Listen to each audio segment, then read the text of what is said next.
Goeiemôre. Vandag wil ek graag met jou gesels oor 'n opmerking wat die Here Jesus gemaak het in Johannes 16 vers 21 tot 22, waar hy die pyn van 'n vrou wat geboorte skenk vergelyk met wat in die eindtyd sal gebeur. Hy vertel daar dat 'n vrou wat geboorte skenk geweldige pyn beleef. As jy 'n getroude man is en jy die voorreg gehad om by 'n geboorte van jou kind teenwoordig te wees, sal jy 'n goeie idee hê waarna die Here Jesus hier verwys. Maar dan kom hy en hy sê, nadat die vrou geboorte geskenk het, verander haar pyn, haar smart in blydskap. En daarom is hierdie gedeelte vir my 'n verhaal, 'n beskrywing van die pyn van die tyd waarin ons nou leef en dikwels beleef.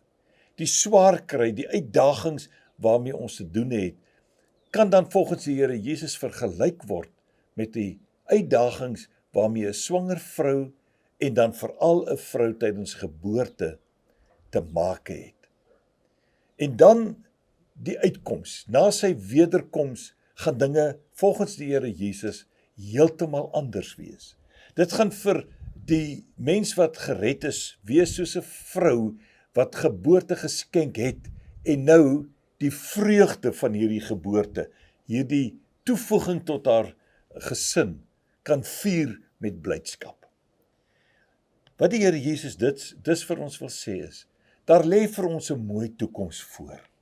Dit is dalk nou van tyd tot tyd moeilik, maar daar lê vir ons 'n wonderlike, ewige toekoms voor, saam met hom.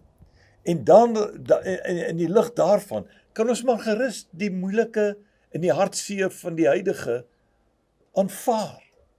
En ons weet mos, dit is tydelik.